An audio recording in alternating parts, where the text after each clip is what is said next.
Marina estava parada na porta da casa modesta em Campinas, São Paulo, com sua mala de couro gasto ao lado, observando a filha Júlia apontando o dedo para a rua com uma expressão de puro desprezo. O marido de Júlia, Rodrigo, permanecia de braços cruzados atrás dela, com um sorriso arrogante no rosto que fazia o sangue de Marina ferver. Mãe, eu já disse que não quero você aqui.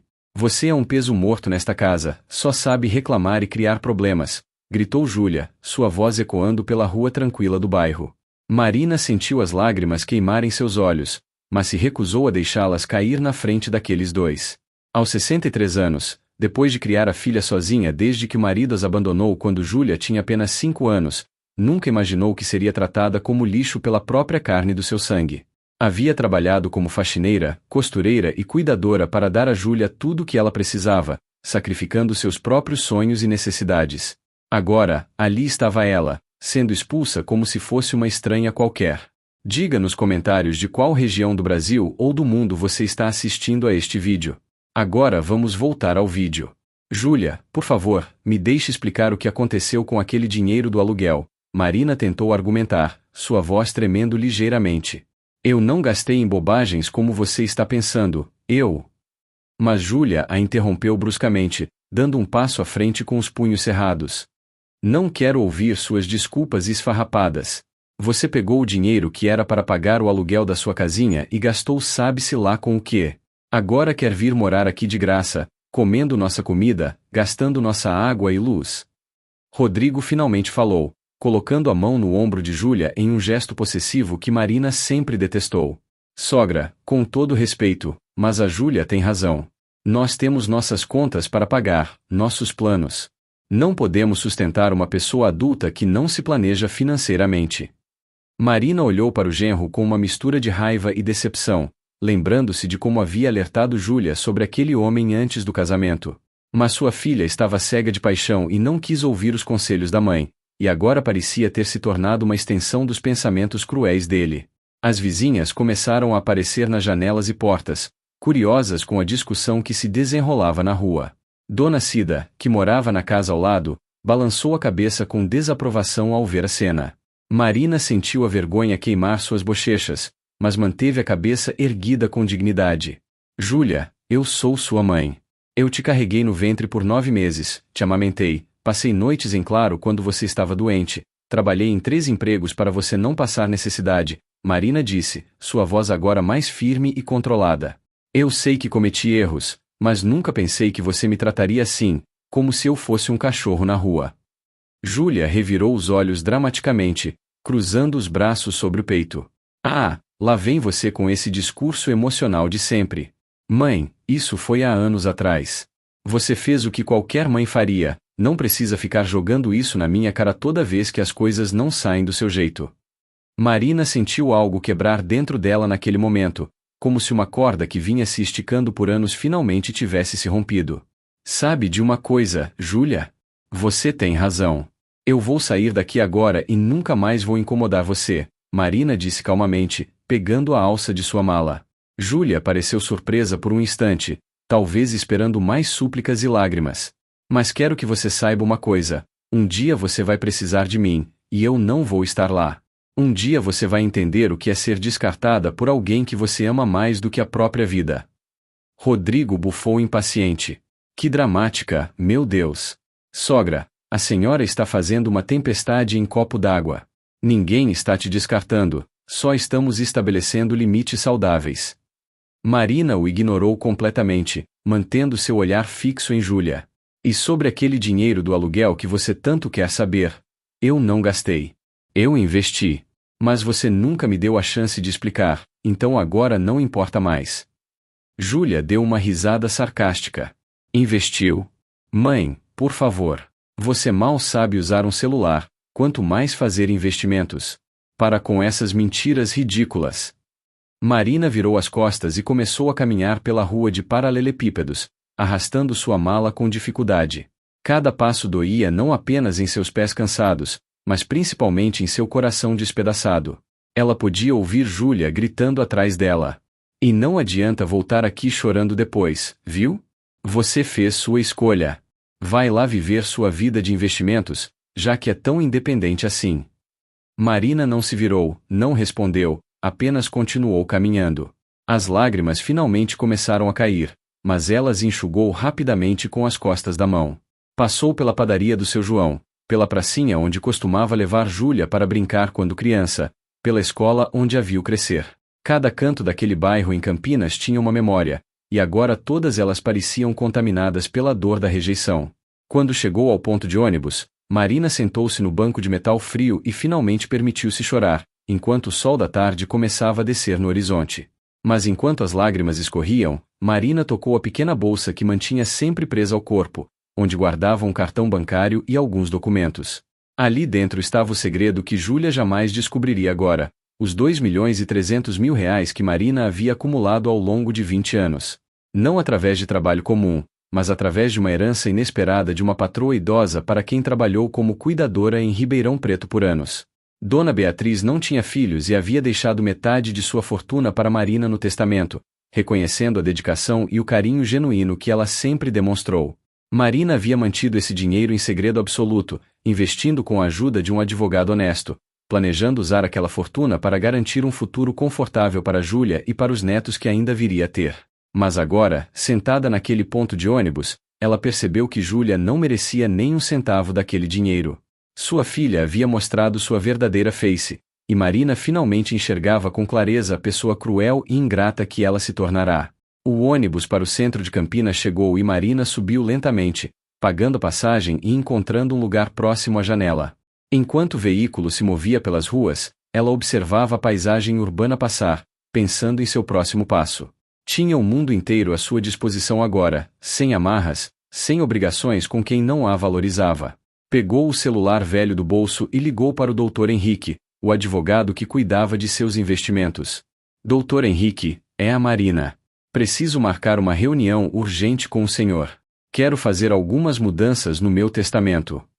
A voz calma do advogado respondeu do outro lado. Claro, dona Marina. Aconteceu alguma coisa? Marina olhou pela janela, vendo o bairro onde morava Júlia desaparecer ao longe.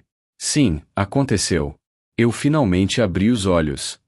O advogado não fez mais perguntas, apenas marcou a reunião para o dia seguinte. Marina desligou o telefone e respirou fundo, sentindo uma estranha mistura de dor e libertação.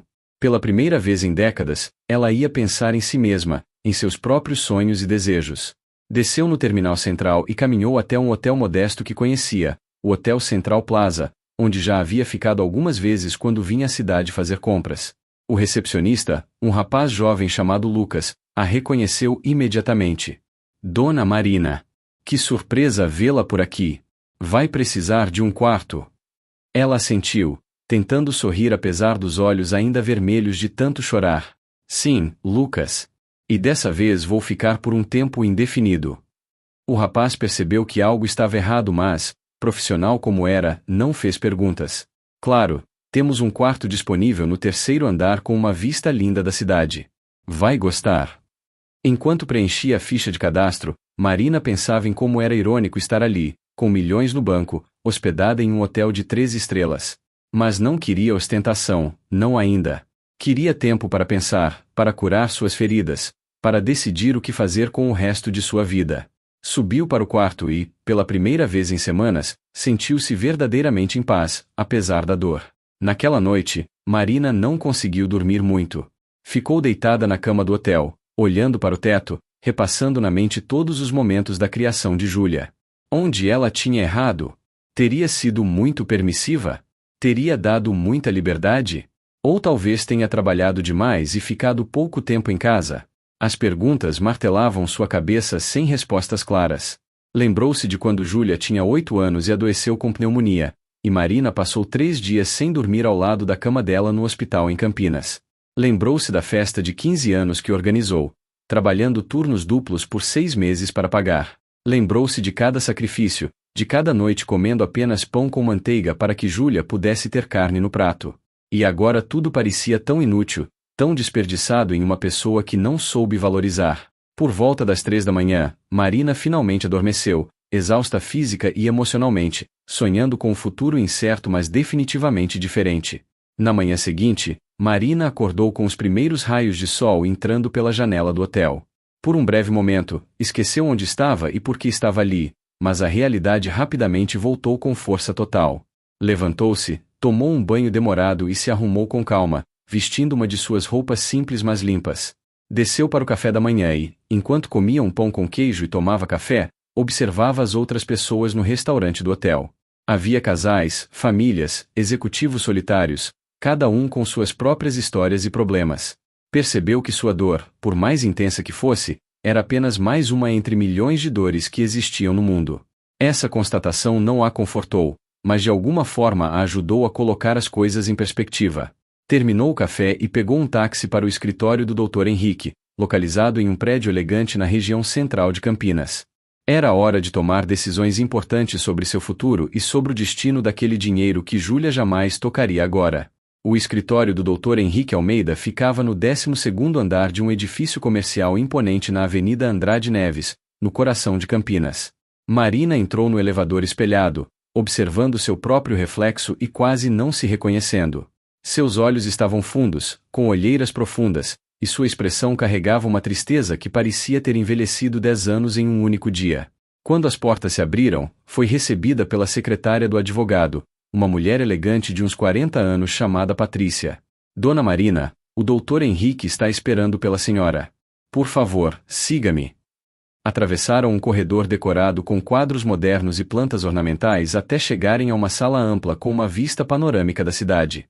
Dr. Henrique, um homem de 50 e poucos anos, cabelos grisalhos e óculos de armação fina, levantou-se imediatamente ao vê-la. Dona Marina, seja bem-vinda. Por favor, sente-se. Posso pedir um café, um chá talvez?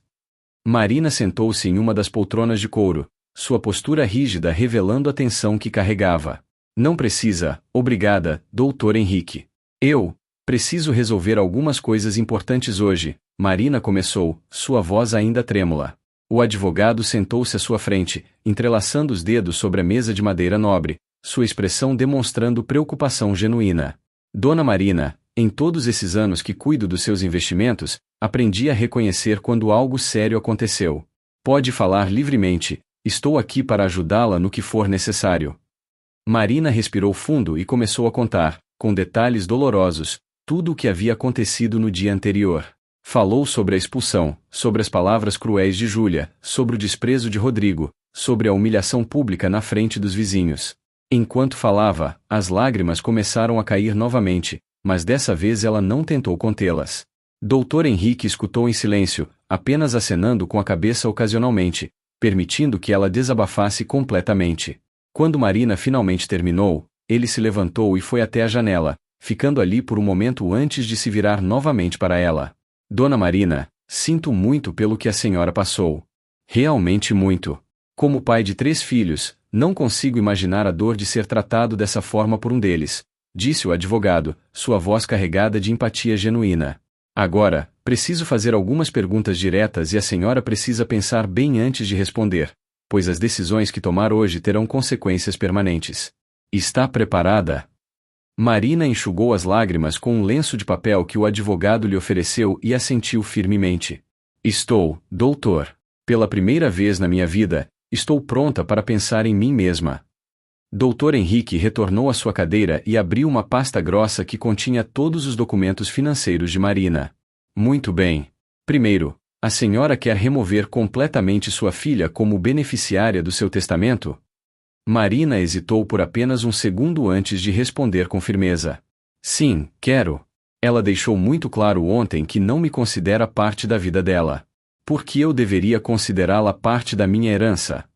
O advogado fez algumas anotações em seu bloco. Entendo. Segunda pergunta: a senhora tem em mente novos beneficiários? Instituições de caridade, talvez?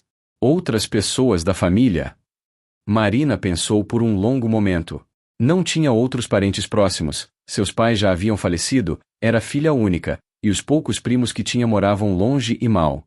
Mantinha um contato. Quero deixar parte para instituições que cuidam de idosos abandonados. Quero que esse dinheiro ajude pessoas que passam pelo que estou passando. E quero deixar algo para você também, doutor, pela sua honestidade todos esses anos. Dr. Henrique levantou a mão educadamente, recusando. Dona Marina, agradeço muito, mas não posso aceitar. É meu trabalho cuidar dos seus interesses. Mas aprecio o gesto e ele confirma o tipo de pessoa que a senhora é. Ele fez uma pausa, observando-a cuidadosamente antes de continuar. Mas tenho uma sugestão, se me permite. Antes de fazer mudanças permanentes, que tal usar esse dinheiro para viver a vida que sempre quis? Viajar, conhecer lugares, realizar sonhos. Isso pode lhe dar perspectiva e, quem sabe, até mudar o que decide fazer no futuro. Marina nunca havia considerado essa possibilidade. Passou a vida inteira trabalhando, sacrificando-se, pensando nos outros. A ideia de simplesmente viver para si mesma parecia quase egoísta, mas ao mesmo tempo incrivelmente libertadora. Eu nem sei o que gostaria de fazer, doutor. Minha vida sempre foi trabalhar e cuidar da Júlia. Nunca parei para pensar no que eu queria. Dr. Henrique sorriu gentilmente. Então está na hora de descobrir. A senhora tem 63 anos, saúde razoável segundo me disse nas nossas últimas conversas, e recursos financeiros que a maioria das pessoas só sonha ter. O mundo está literalmente aos seus pés. Ele abriu uma gaveta e tirou vários folhetos de agências de viagem. Minha esposa deixou isso aqui há alguns meses atrás. Veja, tem pacotes para a Europa, Ásia, até cruzeiros marítimos. Folheie com calma, não precisa decidir nada hoje. Marina pegou os folhetos com mãos trêmulas, olhando as fotos de lugares exóticos e maravilhosos que nunca imaginou conhecer. Paris, Roma, Londres, Tóquio. Lugares que só via na televisão. E quanto a Júlia, doutor? Ela vai tentar me procurar quando descobrir sobre o dinheiro? Marina perguntou, uma preocupação súbita tomando conta dela. Dr. Henrique balançou a cabeça negativamente. Primeiro, ela não vai descobrir a menos que a senhora conte. Seus investimentos estão em nome de uma empresa holding que criamos, justamente para manter privacidade. Segundo, vou elaborar um novo testamento que deixará muito claro que a exclusão dela foi decisão consciente sua, com plenas faculdades mentais, o que dificultará qualquer contestação legal futura. Ele pegou outro documento. Também recomendo que a senhora abra uma nova conta bancária, em uma agência diferente, e transfira os valores principais para lá. O cartão que tem agora use apenas para gastos pequenos do dia a dia. Quanto menos rastros, melhor. Marina estava impressionada com o nível de detalhe e cuidado que o advogado estava tendo. E meu endereço? Eu não posso voltar para minha antiga casa, o aluguel está atrasado e provavelmente já alugaram para outra pessoa. Dr. Henrique fez mais algumas anotações. Recomendo que compre um imóvel. Não precisa ser algo extravagante, mas algo que seja seu, onde ninguém possa expulsá-la novamente.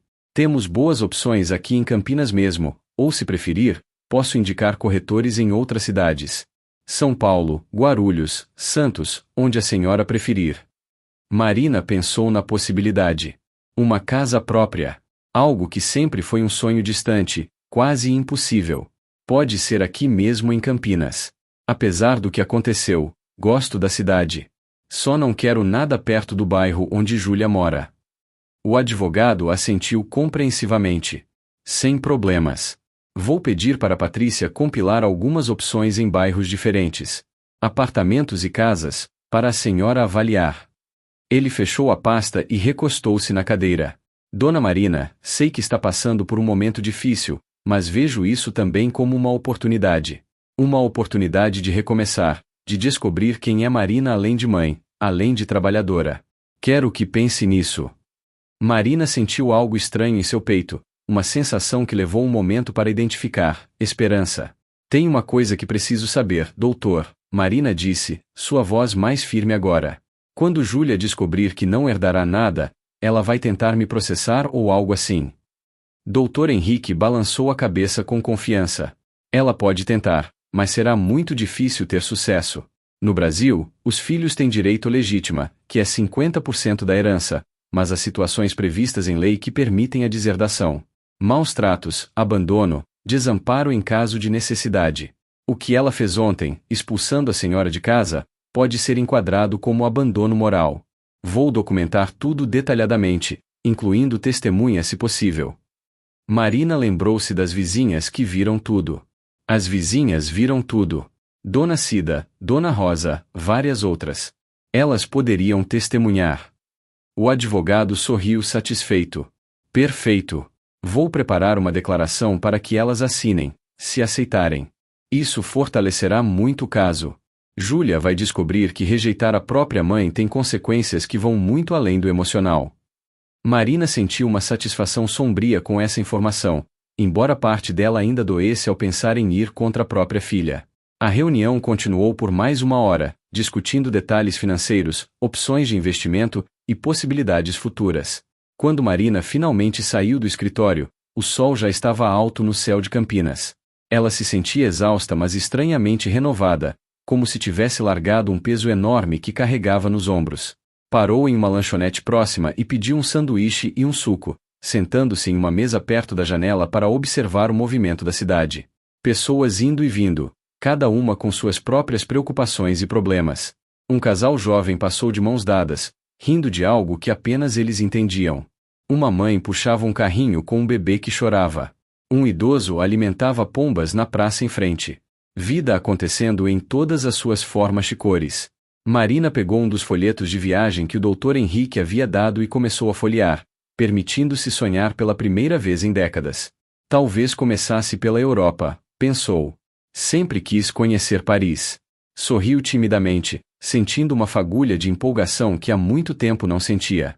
3 meses haviam se passado desde aquele dia fatídico em que Marina foi expulsa de casa por Júlia. Agora, ela estava sentada na varanda de seu apartamento novo em Santos, São Paulo, observando o mar ao longe enquanto tomava seu café da manhã. O apartamento era modesto mas confortável, com 2 quartos, uma sala ampla com vista para o canal, e uma cozinha bem equipada. Havia comprado o imóvel à vista, usando parte de seus recursos, e pela primeira vez na vida sentia a segurança de ter um teto que era verdadeiramente seu. Marina havia escolhido Santos não apenas pela proximidade com Campinas, mas também porque sempre sonhou em morar perto do mar, um sonho que guardou secretamente desde criança quando seu pai, ainda vivo, a levou uma única vez para conhecer a praia. O ar salgado, o som das gaivotas, o movimento constante da água. Tudo isso trazia uma paz que ela não sabia que era possível sentir. Naqueles 3 meses, Marina passou por uma transformação que surpreendeu até mesmo a ela mesma. Logo na primeira semana em Santos, Marina procurou uma academia e contratou um personal trainer chamado Marcelo, um rapaz de 30 anos cheio de energia e motivação. Dona Marina, vamos deixá-la em forma.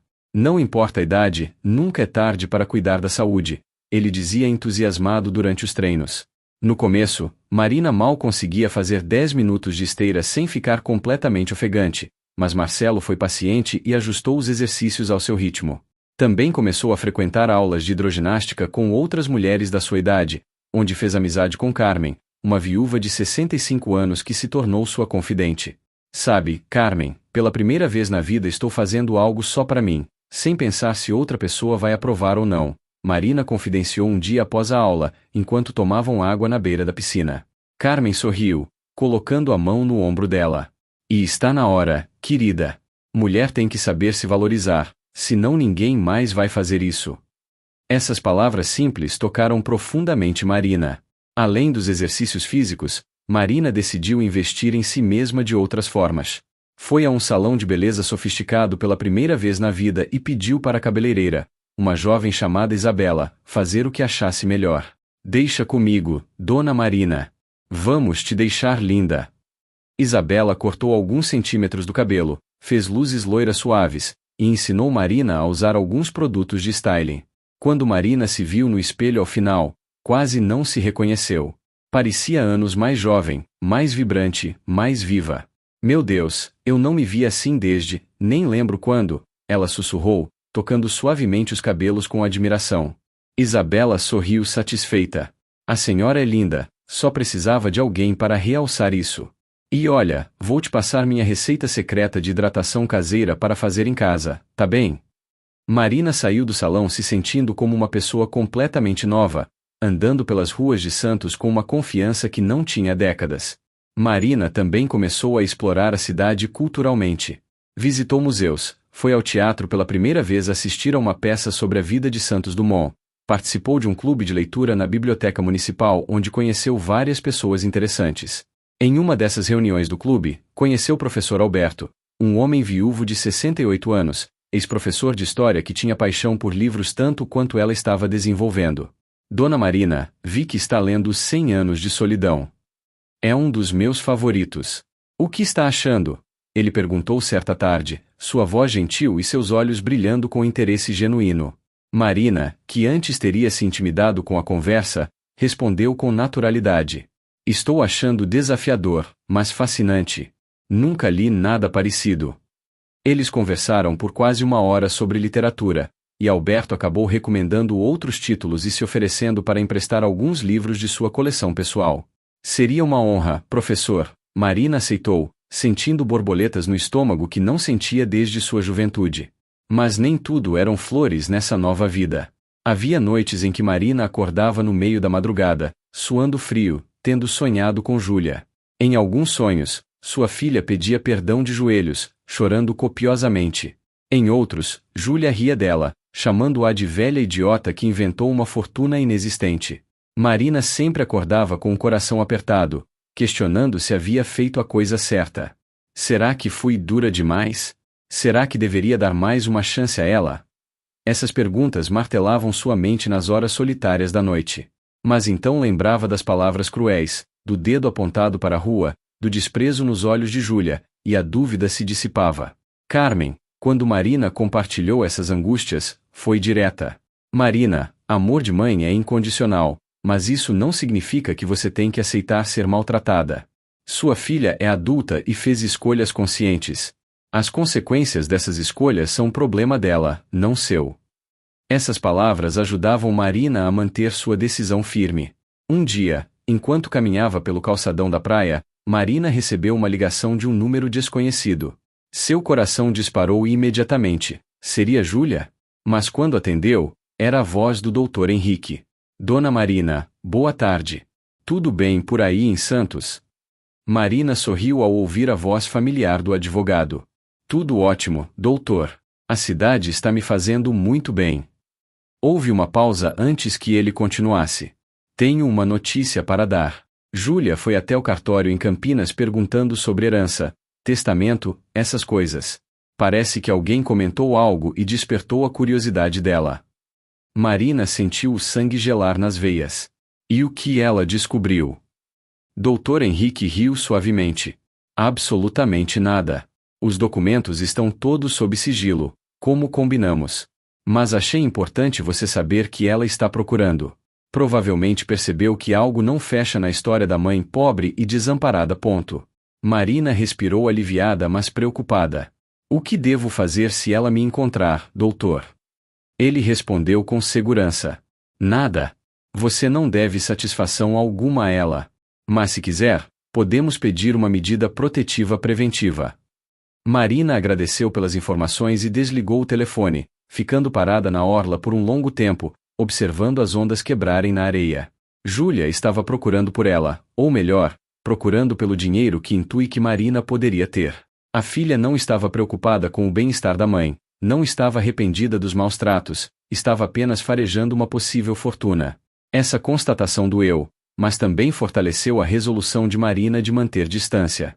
Eu não sou mais a mulher fraca que você expulsou, Júlia, Marina sussurrou para o vento. Eu me tornei alguém que você nunca conheceu e nunca vai conhecer. Voltou para casa com passos determinados, decidida a não deixar que a sombra de Júlia contaminasse a nova vida que estava construindo tão cuidadosamente. Naquela noite, Marina sentou-se com o laptop que havia comprado recentemente, seguindo tutoriais no YouTube, aprendeu a bloquear o número de Júlia em todos os aplicativos possíveis. Era um pequeno gesto, mas simbolicamente significava fechar uma porta que precisava permanecer fechada. No dia seguinte, Marina acordou com uma determinação renovada. Ligou para uma agência de viagens em Santos e marcou uma reunião para planejar sua primeira grande viagem internacional. A atendente, uma moça simpática chamada Fernanda, mostrou-se extremamente solícita. Dona Marina, para uma primeira viagem internacional, recomendo começar com Portugal. Tem a vantagem do idioma, cultura semelhante, e é absolutamente lindo. Marina gostou da ideia imediatamente. Portugal, terra de seus avós que vieram para o Brasil há quase um século atrás. Seria como reconectar com suas raízes. Vamos fazer isso então.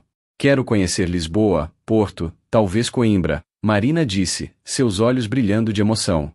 Fernanda começou a montar um roteiro personalizado, sugerindo hotéis, passeios, restaurantes, tudo dentro do orçamento que Marina estabeleceu, um orçamento generoso, mas não ostensivo. Quando saiu da agência 2 horas depois, Marina tinha em mãos um pacote completo para 20 dias em Portugal, com partida marcada para dali a um mês. Pela primeira vez em mais de 60 anos de vida, ia viajar para fora do Brasil. Marina contou a novidade para Carmen na hidroginástica no dia seguinte, e sua amiga ficou radiante. Marina! Que maravilhoso! Você merece isso e muito mais. Carmen abraçou-a com entusiasmo genuíno. Durante a aula, as outras senhoras do grupo ficaram sabendo e todas comemoraram, dando dicas e sugestões sobre Portugal. Dona Teresa, uma portuguesa de 70 anos que morava no Brasil há décadas, ficou especialmente emocionada. Marina, minha querida, você vai se apaixonar por Portugal. Promete que vai visitar a Livraria Lelo no Porto? É a mais linda do mundo. Marina prometeu, anotando todas as recomendações em um caderninho que começou a carregar sempre consigo. Quando a aula terminou, professor Alberto estava esperando na entrada da piscina com um livro na mão. Dona Marina, trouxe isso para você. É um guia literário de Portugal, com locais históricos e referências a escritores famosos. Achei que gostaria. Marina aceitou o livro emocionada, percebendo que estava criando uma rede de afeto e suporte genuína em Santos, algo que nunca teve realmente em Campinas. À noite, sozinha em seu apartamento, Marina sentou-se na varanda com uma taça de vinho, outro hábito novo que estava cultivando, e abriu o guia literário que Alberto havia emprestado. Enquanto lia sobre Fernando Pessoa, José Saramago, Eça de Queiroz, sentiu uma gratidão profunda pela segunda chance que a vida estava lhe dando. Mas também sentiu uma pontada de tristeza ao pensar que Júlia não fazia parte dessa transformação, dessa nova Marina que estava emergindo. Eu teria dividido tudo isso com você, filha, ela sussurrou para a noite. Todo esse dinheiro, todas essas experiências, toda essa vida nova. Mas você escolheu me ver como um peso, como alguém descartável. Agora terá que viver com as consequências dessa escolha. Uma lágrima solitária escorreu por seu rosto, mas Marina a enxugou rapidamente. Não era mais hora de chorar pelo que poderia ter sido. Era hora de celebrar o que estava se tornando. Terminou o vinho, entrou no apartamento, e passou o resto da noite planejando sua viagem, marcando no mapa todos os lugares que queria visitar, sentindo-se mais viva do que nunca.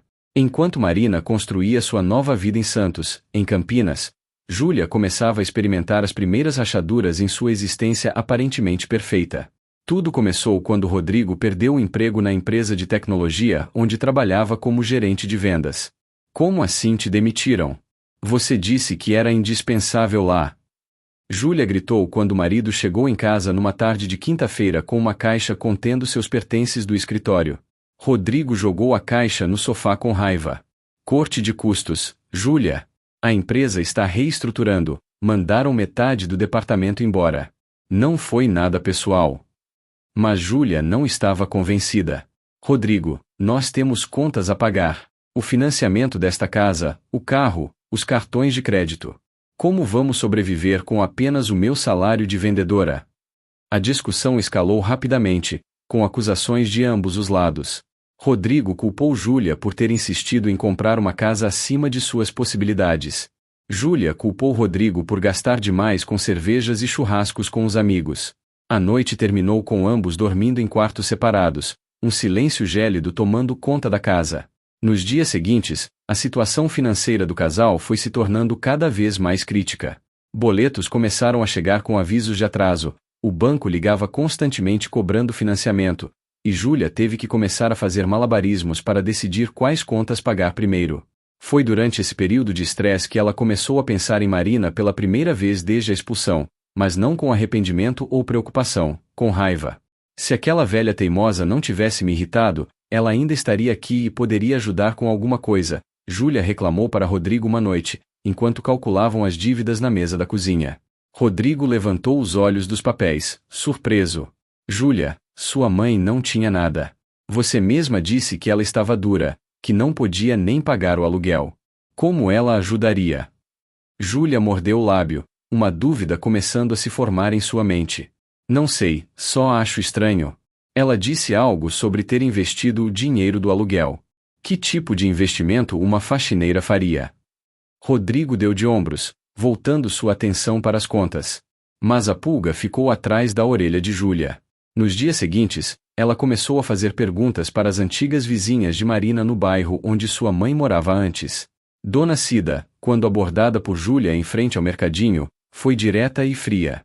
Júlia, não sei o que você quer saber sobre sua mãe, mas depois do jeito que você a tratou, não tenho interesse em conversar com você. A frieza na voz da vizinha surpreendeu Júlia. Dona Cida, eu só quero saber se alguém viu minha mãe, se ela está bem, essas coisas. Júlia tentou justificar. Dona Cida cruzou os braços. Agora você se importa? Quando expulsou ela na rua feito cachorro, não se importava. Sua mãe era uma mulher trabalhadora e honesta, e você, com todo respeito, mostrou ser uma filha ingrata. Dona Cida virou as costas e entrou no mercado, deixando Júlia parada na calçada, vermelha de raiva e vergonha. Mas havia algo na fala da vizinha que incomodou Júlia. Era uma mulher trabalhadora. Tempo passado. Como se Marina tivesse deixado de ser algo que era antes. Determinada a descobrir mais, Júlia foi até a antiga casa de Marina, uma casinha simples alugada em um bairro operário de Campinas.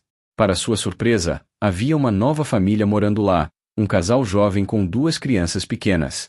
Com licença, vocês sabem o que aconteceu com a senhora que morava aqui antes? Júlia perguntou quando a moradora, uma mulher de uns 30 anos, atendeu a porta. A dona Marina. Ah, ela pagou todos os aluguéis atrasados de uma vez, ainda deu 3 meses adiantado pro proprietário, e saiu. Foi muito simpática, até deixou alguns móveis para a gente. Disse que estava indo embora da cidade. Júlia sentiu como se tivesse levado um soco no estômago. Marina pagou os aluguéis atrasados e ainda deu meses adiantado? De onde uma mulher que supostamente estava quebrada teria tirado esse dinheiro? A senhora sabe para onde ela foi? Júlia perguntou, tentando manter a voz calma. A moradora balançou a cabeça negativamente. Não falou. Só disse que ia recomeçar a vida em outro lugar. Parecia até feliz, sabe? Mais leve. Júlia voltou para casa com a mente fervilhando de perguntas e suspeitas. Rodrigo estava no sofá assistindo televisão, ainda desempregado e aparentemente sem muita pressa para procurar um novo trabalho. Rodrigo, preciso te contar uma coisa estranha, Júlia começou, sentando-se ao lado dele. Contou sobre as conversas com Dona Cida e com a nova moradora da casa de Marina. Não faz sentido. De onde ela tirou dinheiro para pagar tudo isso? E por que disse que tinha investido? Rodrigo finalmente pareceu interessado, desligando a televisão. Você acha que sua mãe tem dinheiro escondido? Júlia hesitou. Não sei. Mas algo não está certo. Minha mãe sempre foi pobre, sempre trabalhou em serviços pesados.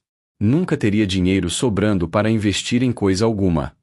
Rodrigo coçou o queixo, pensativo. A menos que ela tenha ganhado na loteria ou recebido alguma herança. Essas coisas acontecem. A sugestão de Rodrigo fez sentido para Júlia.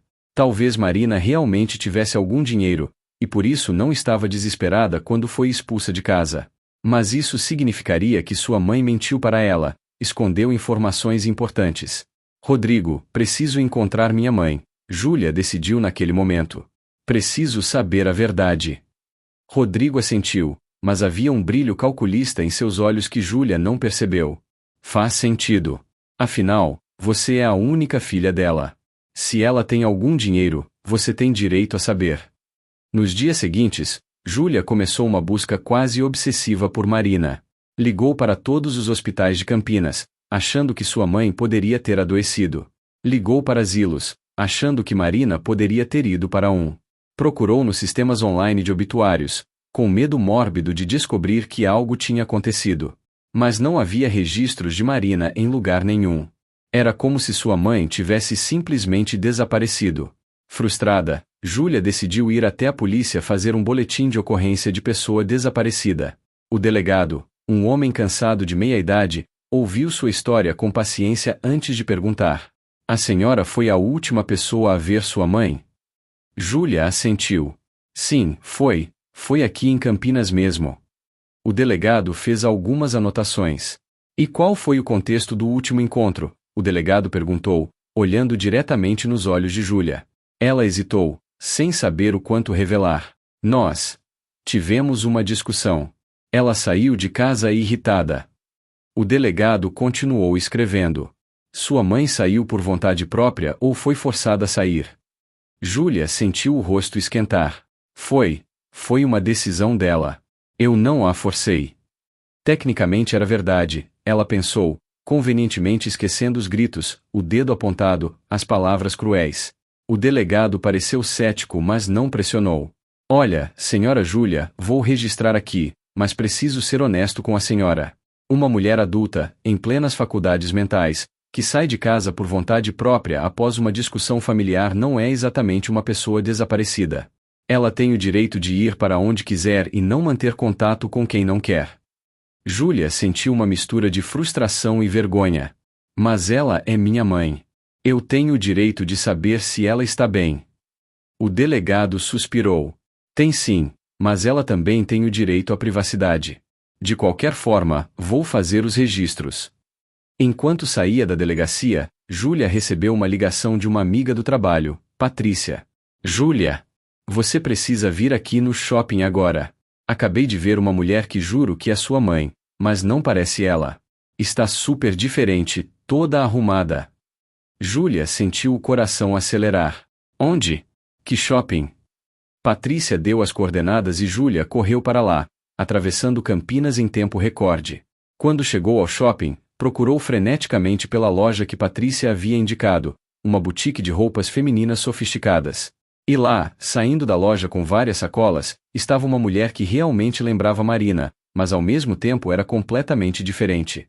O cabelo estava cortado e colorido profissionalmente, usava roupas elegantes, óculos de sol de grife, e caminhava com uma postura confiante que Marina nunca teve. Júlia aproximou-se rapidamente. Mãe, é você. A mulher virou-se, e Júlia viu que não era Marina, embora a semelhança fosse impressionante. Desculpe, acho que me confundiu com outra pessoa, a mulher disse educadamente antes de seguir seu caminho. Júlia ficou parada ali, sentindo-se ridícula e frustrada, enquanto Patrícia se aproximava envergonhada. Júlia, desculpa. De longe parecia tanto com ela. Mas aquele quase encontro fez algo dentro de Júlia. Pela primeira vez desde que expulsou Marina, ela realmente pensou na mãe como pessoa, não apenas como um problema ou uma possível fonte de dinheiro. Lembrou-se de como Marina sempre usava roupas simples, muitas vezes remendadas, como nunca se preocupava com aparência porque todo o dinheiro que ganhava ia para Júlia. Lembrou-se de noites em que Marina chegava em casa exausta depois de limpar escritórios a noite inteira, e ainda assim acordava cedo para fazer o café da manhã de Júlia. Lembrou-se de aniversários em que ganhou exatamente o presente que queria, mesmo que isso significasse que Marina não compraria sapatos novos para substituir os que estavam quase furados. Todas essas memórias vieram como uma enxurrada, e Júlia sentiu os olhos encherem de lágrimas. Mas junto com as lágrimas veio também a raiva de si mesma por ter sido tão cruel, e raiva de Marina por ter desaparecido, por não dar a ela a chance de se desculpar, se é que ela realmente queria se desculpar, Júlia não tinha certeza. Naquela noite, Júlia e Rodrigo tiveram uma das piores discussões do casamento. Rodrigo havia bebido algumas cervejas e começou a pressionar Júlia sobre encontrar Marina. Se sua mãe tem dinheiro, precisamos desse dinheiro, Júlia. Não vê que estamos afundando em dívidas? Júlia olhou para o marido com uma mistura de repulsa e desespero. Rodrigo, estamos falando da minha mãe, não de uma conta bancária ambulante. Rodrigo levantou-se cambaleante. Ah, agora você se importa com ela? Quando expulsou a velha de casa não estava se importando muito, estava? A verdade daquelas palavras atingiu Júlia como um tapa na cara. Cala a boca, Rodrigo. Você também queria que ela saísse, não vem agora bancar o santo. A discussão continuou por horas, com acusações cada vez mais pesadas de ambos os lados, até que finalmente Rodrigo pegou as chaves do carro e saiu de casa, dizendo que ia dormir na casa de um amigo. Júlia ficou sozinha na sala, olhando para as paredes que pareciam fechar ao seu redor, sentindo o peso das suas decisões pela primeira vez. Marina estava no Aeroporto Internacional de Guarulhos, São Paulo, com sua mala nova e um misto de nervosismo e excitação que fazia seu coração bater acelerado. Era 5 da manhã, o voo para Lisboa sairia em 3 horas, e ela havia chegado. Cedo demais por puro entusiasmo. Sentou-se em uma cadeira da sala de embarque, observando os outros passageiros. Havia casais jovens, famílias com crianças, executivos com seus laptops, mochileiros aventureiros. E ali estava ela, Marina, uma mulher de 63 anos prestes a fazer sua primeira viagem internacional sozinha. Quem diria, Marina? Você conseguiu, ela sussurrou para si mesma, tocando o passaporte novo que havia tirado especialmente para essa viagem. Dentro da bolsa, trazia também um diário que Carmen havia dado de presente. Para você registrar todas as aventuras, sua amiga havia dito com um abraço apertado na despedida. Marina havia prometido escrever todos os dias, mantendo um registro dessa jornada que marcava o início de sua verdadeira independência. O voo foi longo, mas surpreendentemente confortável. Marina havia usado parte de seu dinheiro para comprar uma passagem de classe executiva. Só vive uma vez, ela pensou ao fazer a reserva, e agora desfrutava do assento reclinável, das refeições bem servidas, do atendimento atencioso. A mulher sentada ao seu lado, uma portuguesa de uns 50 anos chamada Isabel, puxou conversa. Primeira vez em Portugal? Marina assentiu, um pouco tímida. Primeira vez fora do Brasil, na verdade. Isabel sorriu calorosamente. Ah, que maravilha! Vai se apaixonar por Portugal, garanto. Vai ficar quanto tempo? Marina explicou sobre seu roteiro de 20 dias, visitando Lisboa, Porto e Coimbra. Isabel ficou entusiasmada e passou a próxima hora dando dicas preciosas, anotando nomes de restaurantes, mirantes, lojas e lugares secretos que turistas normalmente não conhecem. E se precisar de qualquer coisa em Lisboa, aqui está meu telefone. Moro lá há 30 anos, conheço a cidade como a palma da minha mão. Marina aceitou o contato emocionada, percebendo que estava construindo conexões onde antes só havia solidão. Quando o avião pousou em Lisboa e Marina pisou em solo português pela primeira vez, sentiu uma emoção quase espiritual. Era como se seus avós, que deixaram Portugal décadas atrás em busca de uma vida melhor no Brasil, estivessem ali com ela, celebrando esse retorno simbólico às raízes. O hotel que havia reservado ficava no bairro de Alfama, um dos mais antigos de Lisboa, com ruas estreitas de paralelepípedos e fachadas de azulejos coloridos. Quando entrou no quarto e abriu a janela, podia ver o rio Tejo brilhando ao sol, e ouvir ao longe o som melancólico de um fado sendo cantado. Marina sentou-se na beirada da cama e, pela primeira vez, permitiu-se chorar, mas não de tristeza. Eram lágrimas de gratidão, de realização, de libertação. Pegou o diário que Carmen havia dado e escreveu sua primeira entrada: Lisboa, primeiro dia. Estou aqui. Estou livre. Estou viva. E pela primeira vez em 63 anos, estou vivendo apenas para mim. Obrigada, Júlia, por me expulsar de casa. Você me forçou a encontrar a mulher que eu deveria ter sido há muito tempo. Os primeiros dias em Lisboa foram uma explosão de experiências novas. Marina visitou o Castelo de São Jorge, subiu no elevador de Santa Justa, perambulou pelas ruelas do bairro Alto, provou pastéis de Belém na famosa confeitaria, chorou de emoção ao ouvir um fado ao vivo em uma casa noturna tradicional. Em cada lugar, tirava fotos não para mostrar para ninguém, afinal, não tinha para quem mostrar, mas para si mesma, para provar que estava realmente ali, que aquilo não era um sonho. No quinto dia, enquanto visitava o mosteiro dos Jeronimos, conheceu um grupo de brasileiros de Belo Horizonte, Minas Gerais, que estavam fazendo uma viagem em família. A matriarca do grupo, uma senhora de cabelos brancos chamada Conceição, aproximou-se de Marina ao perceber que ela estava sozinha. Minha filha, está viajando sozinha? Venha almoçar com a gente, não tem graça comer sozinha. Marina hesitou por um momento, mas então aceitou, e passou a tarde mais divertida que teve em anos, rindo das histórias engraçadas da família mineira. Durante o jantar com a família de Conceição em um restaurante com vista para o Tejo, Marina acabou contando sua história. Talvez fosse o vinho português, ou a atmosfera acolhedora, ou simplesmente a necessidade de desabafar com estranhos que nunca mais veria, mas ela contou tudo: a expulsão, o dinheiro escondido, a transformação, a viagem. Conceição escutou em silêncio, segurando a mão de Marina sobre a mesa. Quando ela terminou, havia lágrimas nos olhos de várias pessoas à volta da mesa. Marina, minha querida, você é uma guerreira, Conceição disse com voz emocionada. Sua filha não sabe o que perdeu. Mas sabe o que eu acho? Acho que isso foi a melhor coisa que poderia ter acontecido a você. Às vezes Deus fecha uma porta para abrir um portão.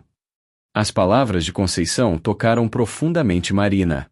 Talvez realmente houvesse um propósito maior naquela dor toda. Talvez ela precisasse ser quebrada para poder ser reconstruída em uma versão melhor de si mesma. A noite terminou com abraços e promessas de manterem contato, e Marina voltou para o hotel se sentindo menos sozinha no mundo. Em Porto, a segunda parada de sua viagem, Marina teve uma experiência que mudaria completamente sua perspectiva sobre relacionamentos. Estava visitando a famosa livraria Lelo, aquela que Dona Teresa havia recomendado, quando esbarrou literalmente em um homem que saía da sessão de poesia. Livros caíram no chão, e ambos se abaixaram para recolhê-los, pedindo desculpas simultaneamente. Quando seus olhos se encontraram, Marina sentiu algo que não sentia há décadas. O homem tinha uns 65 anos, cabelos grisalhos, olhos azuis gentis, e um sorriso que iluminou seu rosto inteiro. Desculpe-me, senhora, fui desastrado, ele disse com sotaque português. Não, a culpa foi minha, não estava prestando atenção, Marina respondeu, sentindo as bochechas corarem. Ele estendeu a mão. Antônio Ferreira, para servir. Marina apertou a mão dele, sentindo uma eletricidade estranha no toque. Marina Silva, brasileira. Os olhos de Antônio brilharam. Brasileira. Adoro o Brasil, já visitei 3 vezes. Que cidade? Começaram a conversar ali mesmo, em pé entre as estantes. Uma conversa levou a um café na cafeteria da livraria, que por sua vez levou a um convite para almoço, que resultou em Antônio se oferecendo para mostrar a Marina os lugares menos turísticos do Porto. Passaram o dia inteiro juntos, visitando pequenas igrejas, mirantes escondidos, tasquinhas familiares onde Antônio conhecia os donos pelo nome. Ele era viúvo há 5 anos, havia sido professor de literatura a vida inteira, e agora na aposentadoria dedicava-se a escrever poesias que nunca pretendia publicar. Escrevo só pelo prazer de escrever, sabe? Sem pressão, sem expectativas, ele explicou enquanto caminhavam pelas margens do Rio Douro. Marina contou um pouco de sua história, sem entrar em muitos detalhes sobre Júlia, mas falando sobre sua transformação recente. Está redescobrindo-se, Antônio. Comentou pensativo. É uma jornada bonita, Marina. Não muitas pessoas têm a coragem de recomeçar na nossa idade. Ela perguntou por que ele achava que era preciso coragem. Antônio parou e olhou para ela intensamente. Porque é mais fácil ficar na zona de conforto, mesmo que essa zona seja infeliz. Mudar exige força. A senhora tem essa força. O restante da viagem foi marcado pela presença constante de Antônio. Ele se tornou seu guia particular pelo Porto, mas mais do que isso, tornou-se um amigo íntimo, alguém com quem podia falar sobre tudo: literatura, filosofia, vida, sonhos, arrependimentos.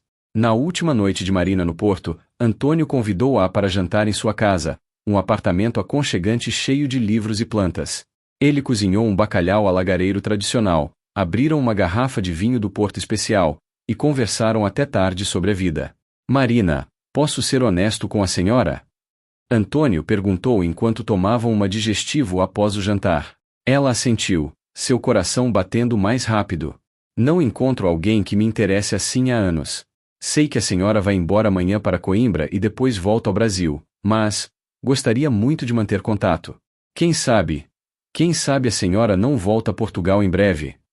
Marina sentiu borboletas no estômago como uma adolescente. Eu também gostaria muito, Antônio. Estes dias com você foram especiais.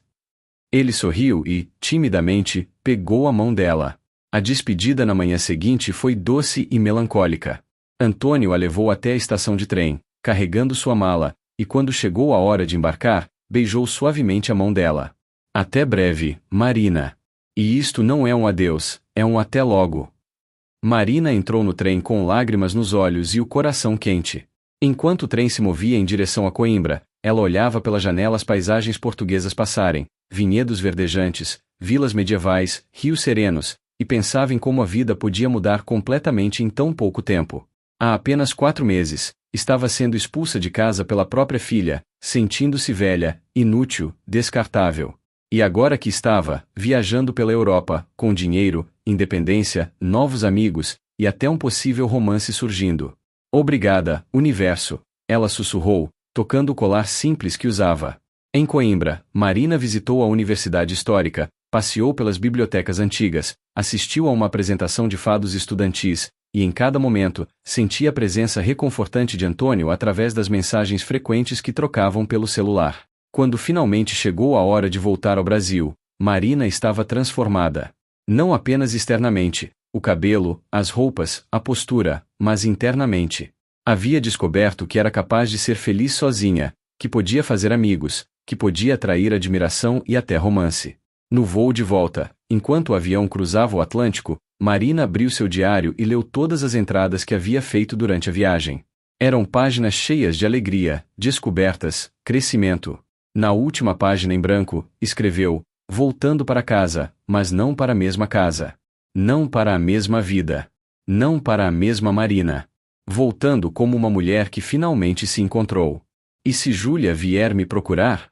Ainda não sei o que vou fazer. Parte de mim quer abraçá-la e perdoá-la. Mas outra parte, uma parte mais forte e sábia, sabe que algumas pontes, uma vez queimadas, não devem ser reconstruídas. Veremos o que o destino prepara. Fechou o diário e recostou-se no assento, adormecendo com um sorriso nos lábios, sonhando com vinhedos portugueses e olhos azuis gentis. Marina estava há 2 semanas de volta em Santos quando recebeu uma ligação inesperada do Dr. Henrique. Dona Marina, preciso informá-la que Júlia contratou um detetive particular para encontrá-la. Já sabem que a senhora está em Santos. Marina sentiu o estômago revirar. Havia imaginado que esse momento chegaria eventualmente, mas agora que estava aqui, sentia-se despreparada. Como descobriram, doutor? Ele suspirou do outro lado da linha. Aparentemente alguém a viu em Campinas antes da viagem a Portugal e comentou com alguém que comentou com outra pessoa. Sabe como é cidade pequena. Não conseguiram rastreá-la diretamente porque mudou seus dados bancários e endereço como orientei, mas através de eliminação e investigação, chegaram a Santos. Marina sentou-se pesadamente na cadeira da varanda, olhando para o mar que tanto a acalmava. O que devo fazer? Dr. Henrique foi direto. Depende da senhora. Pode ignorá-los completamente, pode aceitar um encontro em território neutro com testemunhas presentes, ou pode pedir uma ordem restritiva. Qualquer opção é válida e eu a apoiarei integralmente. Marina passou os 2 dias seguintes em um estado de ansiedade constante, pulando a cada toque do interfone, olhando por cima do ombro quando saía na rua. Carmen, ao perceber o estado da amiga, foi direta. Marina, você está deixando o medo deles roubar a paz que conquistou. Seja qual for sua decisão sobre ver ou não ver essa filha ingrata, faça logo e pare de sofrer por antecipação. Carmen estava certa. Marina precisava tomar uma decisão. Após uma noite inteira sem dormir, pesando prós e contras, decidiu que aceitaria encontrar Júlia uma única vez, mas em suas condições. Ligou para o Dr. Henrique. Doutor, vou aceitar um encontro. Mas quero que seja no seu escritório, com o senhor presente como testemunha. E quero que Júlia venha sozinha, sem aquele marido. Dr. Henrique aprovou a decisão. Sábio. Vou entrar em contato com o advogado dela. Sim, ela contratou um, e marcar. A senhora está segura de que quer fazer isso? Marina respirou fundo. Não, mas preciso fazer. Preciso olhar nos olhos dela e dizer algumas verdades. Depois disso, poderei seguir em frente completamente. O encontro foi marcado para uma quinta-feira às 10 da manhã, no escritório do Dr. Henrique em Campinas. Marina acordou cedo, escolheu cuidadosamente sua roupa, uma blusa de seda azul e uma calça social elegante, nada muito ostensivo mas definitivamente diferente do que Júlia estava acostumada a ver nela. Fez questão de caprichar na maquiagem, nos cabelos, em cada detalhe. Não era vaidade, era armadura. Quando chegou ao escritório, o Dr. Henrique a recebeu com um aperto de mão encorajador. Dona Marina, lembre-se, a senhora não deve nada a ela. A senhora está aqui por escolha própria, para fechar um ciclo. Pode sair a qualquer momento se se sentir desconfortável. Marina assentiu, respirando lentamente para controlar os nervos. Sentou-se em uma das cadeiras da sala de reuniões, de frente para a porta, esperando. Às 10 em ponto, a secretária anunciou a chegada de Júlia e seu advogado, Dr. Paulo Mendes. Marina sentiu cada músculo do corpo se tensionar. Quando Júlia entrou na sala, Marina quase não a reconheceu, e pela expressão no rosto de Júlia, o sentimento era mútuo.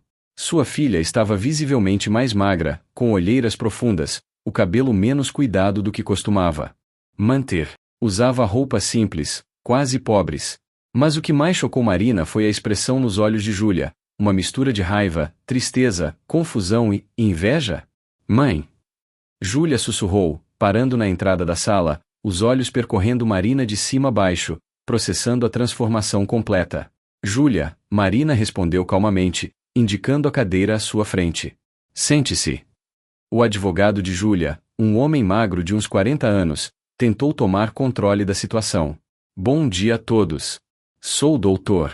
Paulo Mendes, represento a senhora Júlia Rodrigues. Estamos aqui para resolver uma questão familiar de forma amigável. Dr. Henrique interveio imediatamente. Com todo respeito, Dr. Paulo, minha cliente não tem nada a resolver. Ela concordou com este encontro como cortesia, mas não há questões legais pendentes entre ela e sua filha. Júlia finalmente falou, sua voz tremendo ligeiramente.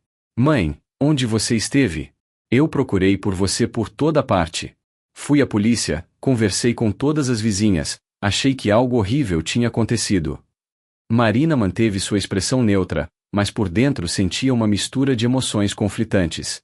Júlia, você me expulsou de casa. Disse que eu era um peso morto. Apontou para a rua e me mandou embora. Por que se importaria com o que aconteceu comigo depois disso? Júlia piscou rapidamente, lágrimas começando a se formar. Eu estava nervosa, estressada com as contas. Não queria dizer aquelas coisas.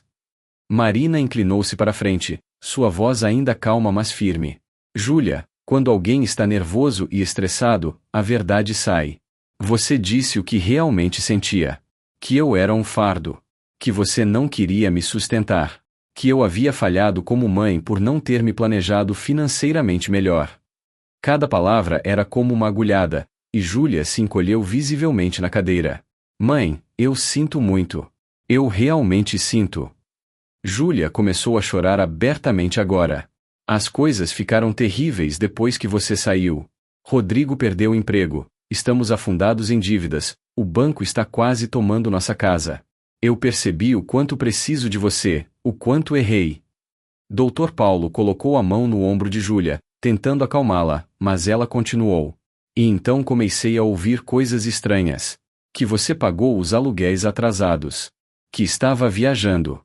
Que estava diferente, mais bonita, mais feliz. Preciso saber a verdade, mãe. Você tem dinheiro? Você esteve mentindo para mim todos esses anos?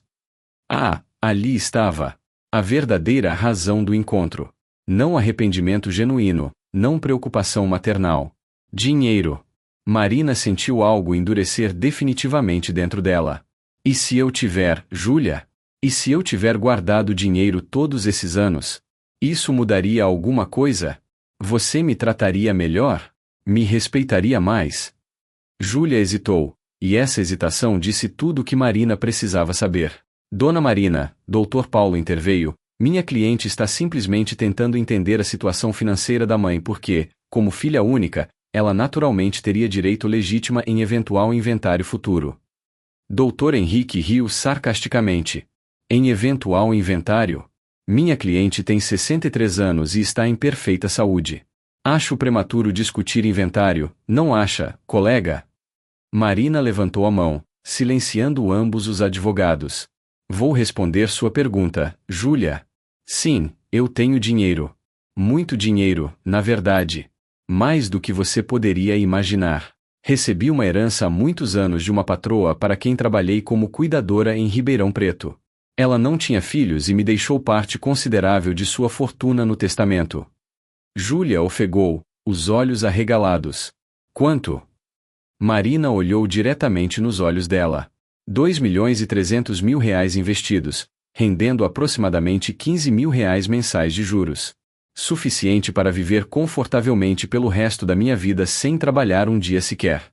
O silêncio que se seguiu foi absoluto. Júlia estava boquiaberta, Dr. Paulo rapidamente fazendo contas mentais, Dr. Henrique observando tudo com expressão cuidadosa. Finalmente, Júlia encontrou sua voz. 2 milhões. Mãe, você tinha 2 milhões de reais e nunca me contou.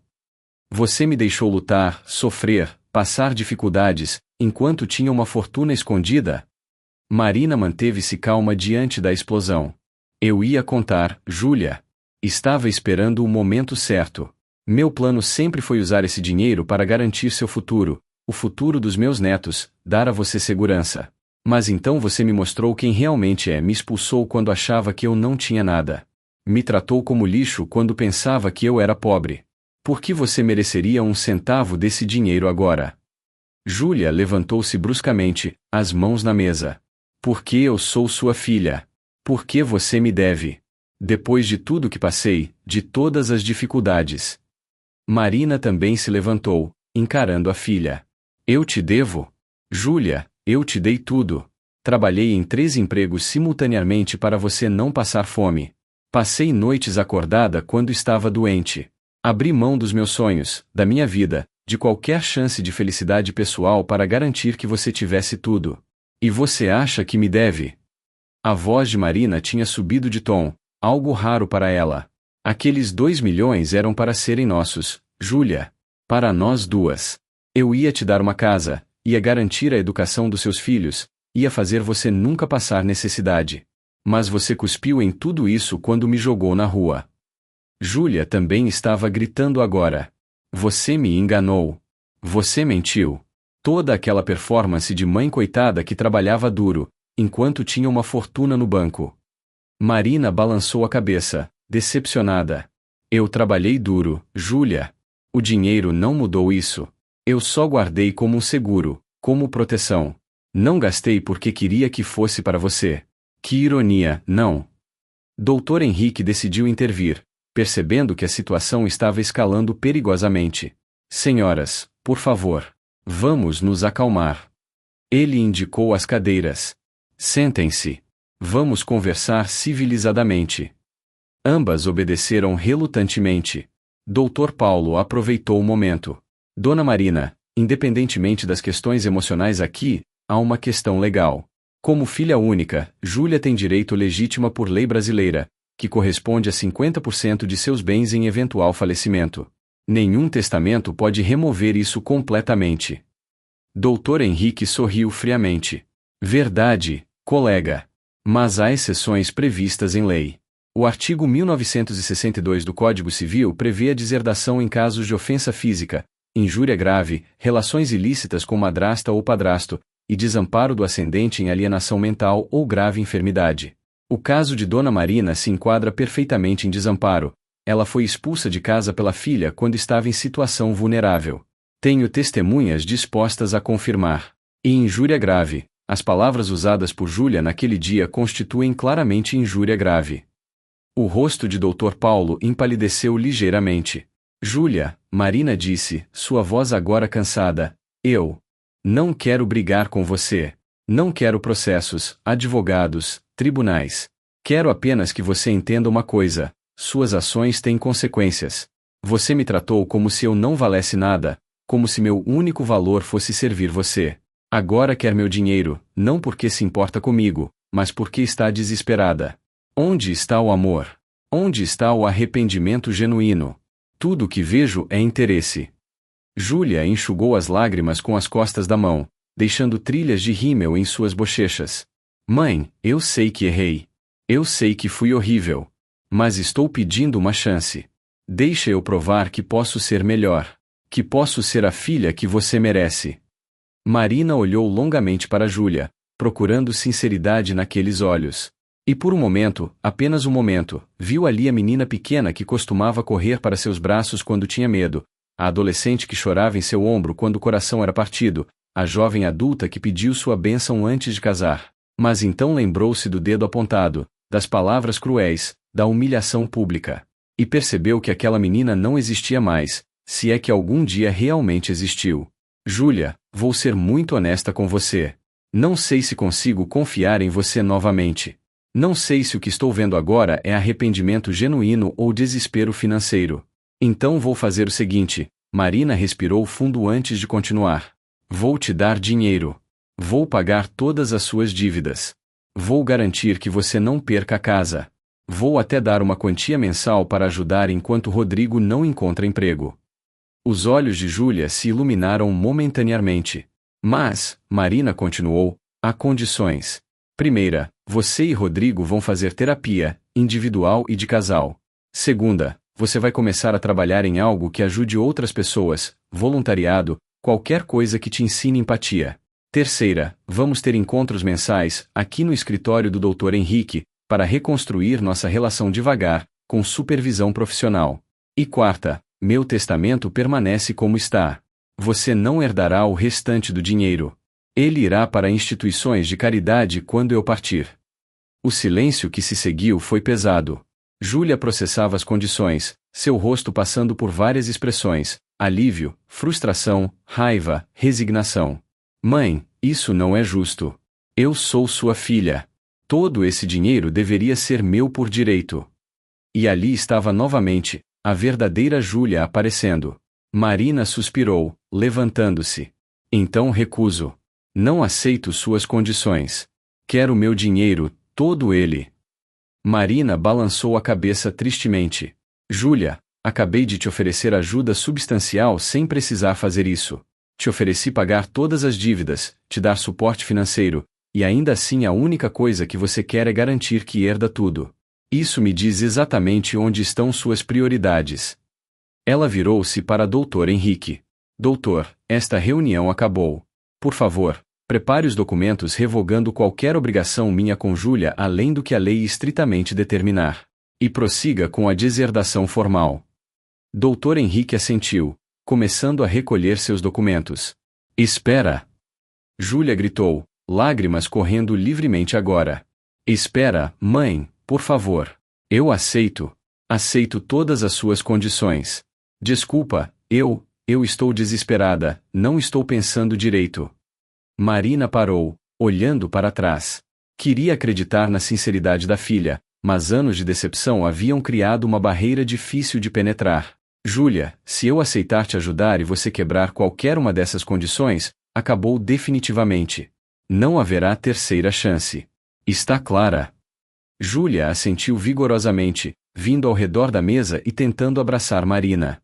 Mas Marina deu um passo atrás, mantendo distância física. Ainda não, Júlia. Abraços e afeto precisam ser conquistados de volta. Vamos começar devagar. A dor no rosto de Júlia ao ser rejeitado o abraço foi visível, mas ela sentiu incompreensão. Dr. Henrique então assumiu o controle. Muito bem. Vou preparar um acordo formal com todas as condições mencionadas. Júlia, traga todos os documentos de suas dívidas na próxima semana. Dona Marina vai analisar e decidir como proceder com os pagamentos. Enquanto saíam do escritório, Júlia tentou mais uma vez. Mãe, posso te levar para almoçar? Podemos conversar mais. Marina balançou a cabeça. Não hoje, Júlia. Preciso de tempo para processar tudo isso. Dr. Henrique vai agendar nosso próximo encontro. Entraram em elevadores diferentes, Marina vendo o reflexo de Júlia nas portas metálicas enquanto desciam em velocidades diferentes, metáfora perfeita para onde suas vidas estavam agora. Quando Marina saiu do prédio, o sol de Campinas batia forte em seu rosto. Sentou-se em um banco na praça em frente, tirando o celular e ligando para Carmen. É a Marina. Preciso conversar. Acabei de ver Júlia. Carmen do outro lado disse apenas. Vou preparar um chá forte. Te espero em casa. E Marina soube que, independente do que acontecesse com Júlia dali para frente, ela tinha construído uma rede de suporte verdadeira, pessoas que a valorizavam por quem era, não pelo que tinha. Isso já era uma vitória. 6 meses haviam passado desde o confronto no escritório do Dr. Henrique, e a relação entre Marina e Júlia estava complicada. Júlia havia cumprido algumas das condições, as dívidas foram pagas, Marina havia desembolsado quase R$200 mil no total, valor que a deixou chocada e preocupada com o futuro financeiro da filha. Ela e Rodrigo estavam fazendo terapia de casal conforme combinado, e os encontros mensais aconteciam com regularidade. Mas havia algo que incomodava Marina profundamente. Júlia parecia estar fazendo tudo mecanicamente, cumprindo obrigações, mas sem real mudança interna. Seus olhos ainda tinham aquele brilho calculista quando falava sobre o futuro, sobre quando as coisas melhorarem, sobre planos de longo prazo. Marina nunca era diretamente mencionada nesses planos, apenas os benefícios que poderiam advir dela. Durante as sessões mensais, com o Dr. Henrique e agora também uma psicóloga presente, Júlia dizia as palavras certas, mas Marina sentia falta de sinceridade genuína. Sinto muito, mãe. Eu estava errada. Você não merecia aquilo. Mas as palavras soavam vazias, como se lidas de um script. Carmen foi direta quando Marina compartilhou suas preocupações durante a aula de hidroginástica. Marina, amor, você está jogando pérolas aos porcos. Essa menina não vai mudar. Ela está apenas fazendo teatro para manter o fluxo de dinheiro. Você merece melhor. Marina sabia que a amiga tinha razão, mas o coração de mãe ainda teimava em dar chances, em acreditar que uma transformação era possível. Foi então que aconteceu algo que mudaria tudo definitivamente. Marina recebeu um telefonema de Rodrigo, o marido de Júlia, pedindo para encontrá-la em segredo. Dona Marina, preciso conversar com a senhora. É importante. Por favor, não conte para Júlia. Marina hesitou, mas sua curiosidade venceu. Marcaram em uma cafeteria discreta em Campinas, longe do bairro onde Júlia morava. Quando chegou, Rodrigo já estava lá, parecendo nervoso e inquieto.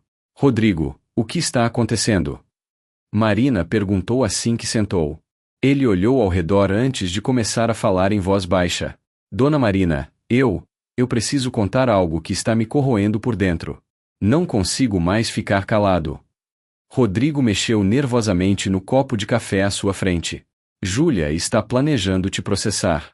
Ela contratou outro advogado, sem eu saber no começo, e está construindo um caso para declarar você mentalmente incapaz e assumir controle dos seus bens.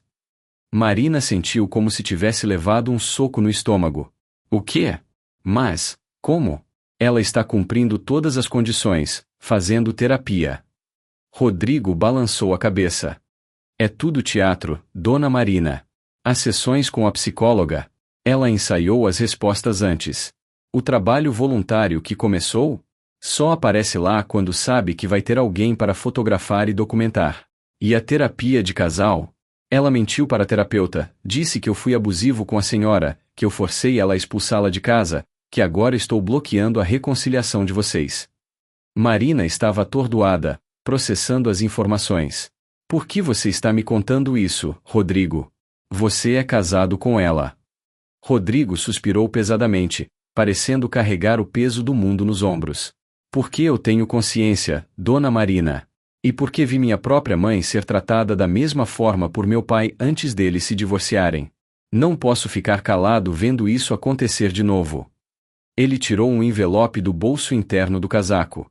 Aqui estão cópias de e-mails entre Júlia e o novo advogado dela, Dr. Bernardo Costa. Eles estão planejando argumentar que a senhora está senil, que foi facilmente influenciada pelo Dr. Henrique, que está gastando dinheiro de forma irresponsável em viagens e luxos. Querem pedir uma curatela, colocando Júlia como sua curadora.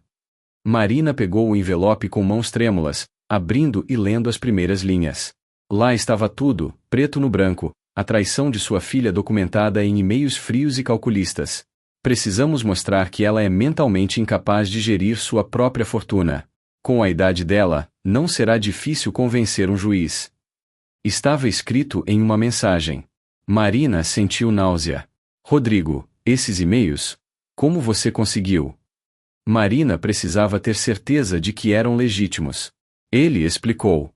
Júlia usa meu computador às vezes quando dela está descarregando. Ela esqueceu de fazer logout da conta de e-mail. Eu estava procurando uma receita que ela tinha me enviado quando vi esses e-mails na pasta de enviados. Fiquei tão chocado que fiz capturas de tela de tudo. Tenho mais, se precisar. Marina fechou os olhos, respirando fundo. A dor era quase física, como se alguém estivesse rasgando seu coração pedaço por pedaço. Sua filha, a menina que carregou no ventre, que amamentou, que criou com tanto amor e sacrifício, estava planejando destruí-la completamente. Rodrigo, você vai testemunhar se necessário? Ele hesitou apenas um segundo antes de assentir. Sim, vou. Já decidi que vou me divorciar dela também. Não quero mais fazer parte dessa loucura. Júlia mudou, Dona Marina. Ou talvez sempre foi assim e eu estava cego. Mas o dinheiro despertou uma ganância nela que é assustadora. Marina passou as horas seguintes no escritório do Dr. Henrique, mostrando os e-mails, contando sobre o encontro com Rodrigo. O advogado leu tudo cuidadosamente, sua expressão ficando cada vez mais séria. Dona Marina, Isso é grave. Muito grave. Se eles conseguirem essa curatela, você perderá completamente o controle sobre sua vida e seus bens. Júlia poderia até decidir onde você mora, que médicos consulta, tudo. Marina sentia as lágrimas correrem livremente agora. Doutor, o que eu faço? Ela é minha filha. Como chegamos a este ponto? Doutor Henrique segurou as mãos dela através da mesa. Dona Marina, chegou a hora de escolher. Ou você protege seu legado e sua dignidade, ou você deixa que uma filha ingrata e manipuladora destrua tudo que construiu. Não há mais meio termo. Marina sabia que ele estava certo. As chances que havia dado, a paciência, o perdão, tudo havia sido explorado e usado contra ela. O que preciso fazer? O advogado abriu seu laptop, começando a digitar. Primeiro, vamos entrar com uma ação preventiva contra Júlia, mostrando esses e-mails como prova de má-fé. Segundo, vamos fazer uma avaliação psicológica completa sua com um neuropsicólogo renomado, provando sua plena capacidade mental. Terceiro, vamos executar o testamento que preparamos, doando 75% de seus bens para instituições de caridade, deixando apenas a legítima legal para Júlia. Quarto, vamos solicitar uma ordem de restrição, impedindo Júlia de se aproximar de você. E quinto, vamos tornar público todo esse caso, através de uma entrevista controlada à imprensa, expondo a tentativa de fraude. Dessa forma, se algo acontecer com a senhora no futuro, todos saberão que Júlia tinha motivos. Marina assustou-se com a última parte. Tornar público? Mas doutor, isso vai destruir a imagem de Júlia completamente. Doutor Henrique olhou firmemente para ela. Dona Marina, com todo respeito, ela estava disposta a destruir você. É hora de pensar em si mesma primeiro. E tinha razão. Marina finalmente entendeu que proteger Júlia não era mais sua responsabilidade. Proteger-se era. Os próximos 2 meses foram um turbilhão de atividades legais.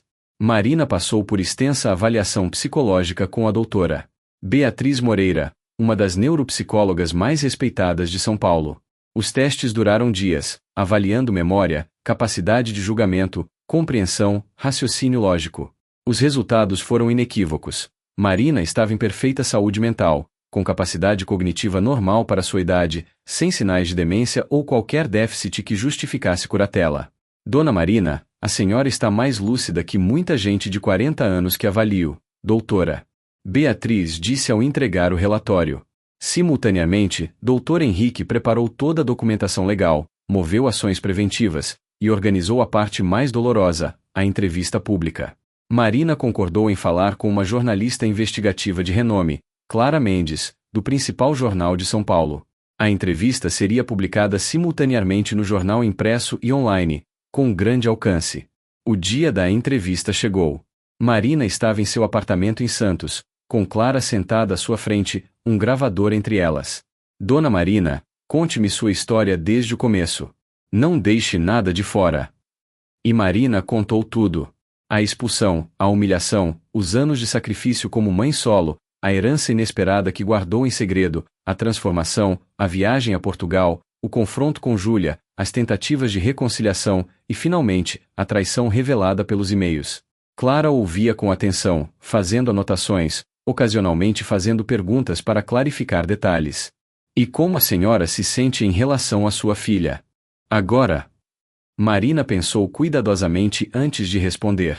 Sinto uma tristeza profunda pelo que ela se tornou, ou talvez pelo que sempre foi e eu não quis ver. Mas também sinto libertação. Durante décadas, minha identidade inteira era ser mãe de Júlia. Agora descobri que sou Marina, uma mulher completa, interessante, capaz, independente. E isso ninguém pode tirar de mim, nem mesmo minha própria filha. Clara sorriu, tocada pela honestidade. A matéria foi publicada em uma segunda-feira e se tornou viral imediatamente. Idosa exposta pela filha revela fortuna escondida e plano de fraude lia-se na manchete. A história de Marina tocou profundamente os brasileiros. Redes sociais explodiram com apoio a Marina e condenação a Júlia. Júlia Rodrigues chegou a ser trending topic no Twitter. Programas de TV convidaram Marina para entrevistas. Ela recusou educadamente todas. Júlia, por sua vez, foi crucificada publicamente. Perdeu o emprego, foi expulsa de grupos sociais, tornou-se persona non grata em Campinas. Tentou dar entrevistas defendendo-se, mas só piorou a situação quando, em uma delas, deixou escapar: aquele dinheiro deveria ser meu. Eu sou a filha. A frase foi cortada e repetida infinitamente, confirmando para todos que Marina estava certa sobre as intenções de Júlia. O processo judicial de Júlia para conseguir curatela foi prontamente negado pelo juiz, que citou a matéria jornalística e os e-mails como evidência de má-fé. Rodrigo seguiu com o divórcio, levando consigo a pouca dignidade que restava naquela relação. Marina, por outro lado, encontrou uma comunidade de apoio que nunca imaginou ter. Pessoas de todo o Brasil enviavam mensagens de encorajamento. Várias organizações de defesa dos direitos dos idosos a convidaram para ser porta-voz. Uma editora ofereceu um contrato para ela escrever um livro contando sua história. E Antônio, o português que havia conhecido em Porto, viu a matéria que foi republicada em Portugal e entrou em contato imediatamente. Marina, minha querida. Estou acompanhando tudo daí. Você é incrivelmente forte. Se precisar de um lugar para descansar e se recuperar disso tudo, minha casa está aberta. A mensagem aqueceu o coração de Marina de uma forma que não sentia há tempos.